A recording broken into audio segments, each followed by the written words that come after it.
राधे राधे मेरे प्यारे भाइयों बहनों माताओं व बंधुओं, संस्कार की बातें चैनल में आपका स्वागत है।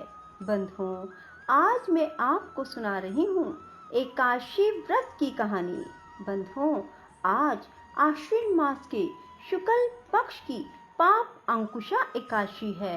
जो कोई भी एकादशी के दिन एकादशी व्रत की कथा को सुनते हैं वे भगवान विष्णु के साथ साथ एकादशी माता की कृपा भी प्राप्त कर लेते हैं, क्योंकि भगवान विष्णु ने स्वयं एकादशी माता को वरदान दिया था, जो कोई भी एकादशी के दिन मेरी पूजा के साथ साथ तुम्हारा व्रत करेंगे और तुम्हारी कथा को सुनेंगे, मैं उन्हें अपार धन संपदा प्रदान करूंगा। उनके जीवन में कभी भी कोई आर्थिक संकट नहीं रहेगा। जो कोई भी एकादशी के दिन तुम्हारी कथा को सुनेगा। बंधुओं, इसलिए एकादशी के दिन भगवान विष्णु की पूजा अर्चना के साथ साथ एकादशी व्रत की कथा भी अवश्य सुने।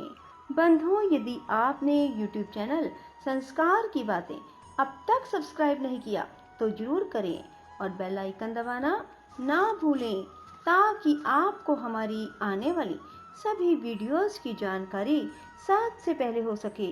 बोलो एकादशी माता की जय हो, विष्णु भगवान की जय हो। एक बार एक राजा के दो बेटियां थी। छोटी बेटी एकादशी का व्रत किया करती थी। हर कोई छोटी बेटी की प्रशंसा किया करता था और बड़ी बहन छोटी बहन से ईर्ष्या करती थी। एक बार पड़ोसी राजा का बेटा बड़ी बेटी को देखने आया, लेकिन उसे बड़ी बेटी की जगह छोटी बेटी पसंद आ गई। राजा की छोटी बेटी अब बड़ी बहन छोटी बहन से और भी चिढ़ने लगती है।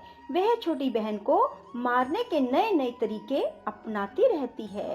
एक बार वह लड्डू में जहर मिलाकर उसे खिलाने की कोशिश करती है और एक बार वह मटके में जहरीला सांप रखकर छोटी बहन के कमरे में रख देती है।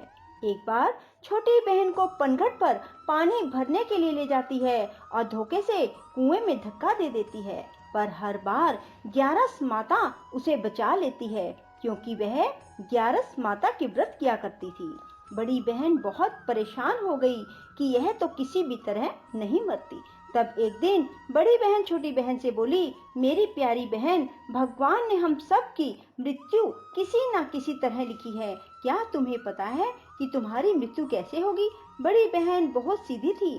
छोटी बहन बहुत सीधी थी। वह बोली, मेरी मृत्यु मेरे पालतू तोते व तोते के गले में जो हार है उसमें अटकी हुई है। यदि कोई मेरे तोते को मारकर उस हार को लेकर पहन ले तो मैं मूर्छित हो जाऊंगी, और फिर उस हार को उतार कर कहीं रख दे तो मैं जीवित हो जाऊंगी। उस रात छोटी बहन अपने पिता के पास गई और बोली, पिताजी, मुझे शक है, यदि मैं मर जाऊं तो आप मुझे जलाना नहीं, आप मुझे हमारे पुराने महल के कुएं के पास झोपड़ी बनाकर खाट पर सुला देना। राजा बोले, बेटी, तुम ऐसा क्यों बोल रही हो? 2-3 दिन बाद तो तुम्हारी शादी है। तब छोटी बेटी बोली, पिताजी, समय का कोई भरोसा नहीं। इस तरह शादी वाला दिन भी आ गया। शादी वाले दिन बड़ी बहन छोटी बहन के पालतू तोते को ढूंढती है, पर वह उसे कहीं नहीं मिलता। तभी दरवाजे पर बारात आ जाती है। वरमाला का कार्य संपन्न हो जाता है।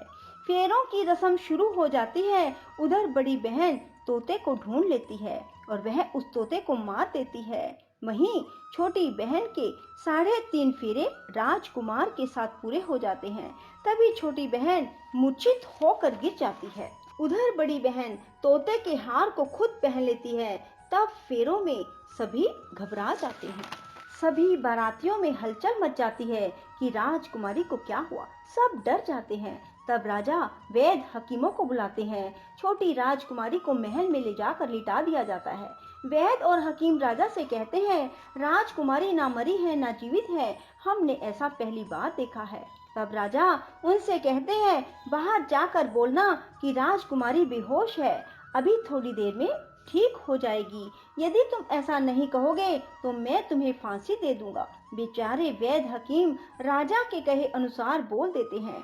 तभी बड़ी बेटी आती है और कहती है, पिताजी मुझे छोटी बहन के मरने का बहुत दुख है।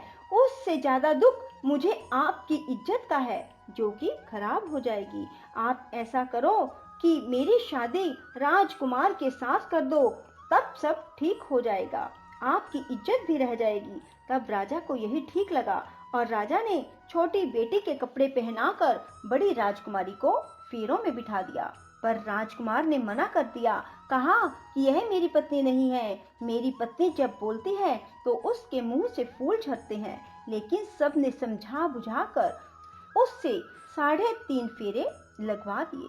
बड़ी राजकुमारी ससुराल आई तो राजकुमार ना तो उससे बात करते थे, ना उसके हाथ से पानी पीते थे, ना ही उसके हाथ का बनाया हुआ खाना खाते थे। राजकुमार ने मन ही मन सोचा, मैं पता लगा कर रहूंगा कि मेरी पत्नी के साथ क्या हुआ। एक दिन राजकुमार दुखी मन से घोड़े पर बैठकर जा रहे थे कि घोड़ा वहीं जाकर रुका जहां राजकुमारी की अधमरी लाश को रखा गया था। राजकुमार ने मन ही मन सोचा कि घोड़ा यहाँ किस कारण से रुका है, कोई तो वजह है जो यहाँ घोड़ा रुक रहा है। तब राजकुमार घोड़े से उतरकर पुराने महल में गए। वहाँ एक चौकीदार था। राजा ने पूछा, यह महल किसका है? तब चौकीदार ने बताया कि यह महल किसका है। तब राजकुमार समझ गए कि यह पुराना महल तो उसके ससुर का ही है। वहाँ खाट पर कौन सो रहा है? राजकुमार ने चौकीदार से पूछा। तब चौकीदार कहने लगा कि यह राजा की छोटी बेटी है जो शादी वाले दिन अधमरी हो गई थी। तब राजकुमार ने कहा कि यह तो मेरी पत्नी है, इसके साथ मैंने 3.5 फेरे लिए थे। तब राजकुमार ने चौकीदार से कहा, तुम किसी को ना बताना कि मैं यहाँ आया हूँ, मैं तुम्हें मुंह मांगी रकम दूंगा। चौकीदार ने हाँ कर दी और राजकुमार खाट के पास गया और बचे हुए 3.5 फेरे खाट के साथ ले लिए। राजकुमार उस दिन वहीं पर रहा और रात को भी वहीं रहा। छोटी रानी रात को खड़ी हो गई। उसने अपने पास अपने पति को देखा तो वह बहुत रोई। राजकुमार ने पूछा, बड़ी अजीब बात है, तुम शादी वाले दिन मूर्छित क्यों हो गई? तुम्हारे पिता ने मेरी शादी तुम्हारी बड़ी बहन से क्यों करवा दी, जबकि मैंने तुम्हारी बड़ी बहन को स्वीकार भी नहीं किया। तब तुम मुझे पूरी बात बताओ। तुम दिन भर तो मूर्छित थी, अब रात को जीवित कैसे हो गई, इसका भी राज बताओ। तब राजकुमारी ने अपने पति को तोते और हार वाली सारी बात बताई। यह भी बताया कि यह बात मैंने अपनी बड़ी बहन को बताई थी। एक बार मेरी बड़ी बहन ने मुझसे मेरी मृत्यु का उपाय पूछा, तब मैंने उसे पूरी बात बताई। मेरी बड़ी बहन मुझसे बहुत ईर्ष्या करती थी। उसने कई बार मुझे मारने की कोशिश की, पर ग्यारस माता ने मुझे हर बार बचा लिया। यह सब मेरी बड़ी बहन ने किया है। तोते के गले में जो हार था वह मेरी बड़ी बहन दिन में पहन लेती है और रात को उतार देती है। इसीलिए मैं दिन में मूर्छित रहती हूँ और रात को जीवित हो जाती हूँ। यदि वो हार मुझे वापस मिल जाए तो मैं हमेशा के लिए जीवित हो जाऊंगी। कोई बहन भी ऐसा कर सकती है? अब राजकुमार छोटी राजकुमारी के साथ वहीं दिन बिताने लगे। बड़ी रानी ने दासियों को भेजकर पता लगाना चाहा कि आजकल राजकुमार दिन रात कहाँ रहते हैं, पर उसे कोई खबर ना लगी। उधर छोटी रानी गर्भ से हो गई। एक दिन छोटी रानी ने राजकुमार से कहा, मुझे चाहे बेटा हो या बेटी, रात में ही हो, दिन में तो मैं मूर्छित रहती हूँ। पर एक दिन राजकुमार को किसी काम से बाहर जाना पड़ा और तभी राजकुमारी प्रसव से हो गई। तब उसने ग्यारस माता को याद किया। तब ग्यारस माता स्वयं आकर उसका प्रसव करवाती है। उसके सुंदर पुत्र पैदा होता है। तभी वहां राजकुमार आ जाते हैं। उसने भी ग्यारस माता के दर्शन किए। ग्यारस माता बोली, ये मेरी परम भगत है, और बोली, जब तुम्हारा बेटा 5 वर्ष का हो जाए तब तुम इसे अपनी पत्नी का हार लाकर पहना देना। देखते ही देखते कुंवर 5 वर्ष का हो गया। बेटा युवराज 5 वर्ष का हो गया। तब राजकुमार अपने बच्चे से कहते हैं कि बेटा युवराज, तुम यहीं रहना, माँ की खाट के पास, मैं शहर से काम निपटा कर आता हूँ। तब बड़ी रानी के दास दासी राजा को वहाँ से आते हुए देख लेते हैं और बच्चे को उठवा लेते हैं। बच्चे के 2 टुकड़े कर दिए जाते हैं, एक टुकड़ा चक्की के नीचे और एक अपने पलंग के नीचे रख लेती है। तब वह ग्यारस माता को याद करती है और ग्यारस माता भीख मांगने के लिए बड़ी रानी के महल में आती है। तब बड़ी रानी अपने दास दासियों के हाथों भिक्षा भिजवा देती है, पर ग्यारस माता कहती है कि मैं तो तुम्हारी रानी के हाथों से ही भिक्षा लूंगी। तब वे जाकर उसे कहते हैं। तब बड़ी रानी खुद उसे भिक्षा देने के लिए आती है। तब ग्यारस माता बिल्ली का रूप बनाकर अंदर जाती है और उसके बच्चे के जो 2 टुकड़े होते हैं उन्हें इकट्ठा जोड़ देती है और उसमें प्राण फूंक देती है और उसे लेकर चली जाती है। राजकुमार कुंवर को लेकर महल में जाते हैं और कहते हैं, रानी, ये बच्चा मेरी दूर के रिश्ते की बहन का है। यदि तुम इसे प्यार से रखोगी तो शायद मेरा दिल भी तुम पर आ जाए। तब बड़ी रानी कुंवर को लाड प्यार से रखती है। तब एक दिन राजकुमार अपने बेटे से कहता है कि तुम अपनी मामी से हार मांग लो, हम ये हार लेकर तुम्हारी माँ के पास चलेंगे, पर ये बात अपनी मामी को मत बताना। कुंवर बोले, मामी मामी, मुझे अपना ये हार दे दो। एक बार तो रानी जवाब दे देती है, पर फिर उसे ये बात याद आती है कि जब राजकुमार ने उसे कहा था कि यदि तुम बच्चे का ध्यान रखोगी तो मेरा दिल तुम पर आ जाएगा। तब बड़ी रानी कुंवर को हार दे देती है। कुंवर उस हार को लेकर अपने पिता को देते हैं। आज हम आपके हाथ का बना हुआ खाना खाएंगे, हम आते हैं, तुम खाना तैयार करो। बड़ी रानी बहुत खुश हो जाती है कि आज मेरे पति मुझसे खुश हैं। तब राजकुमार छोटी रानी के पास जाते हैं। बड़ी रानी उधर बहुत खुश होती है।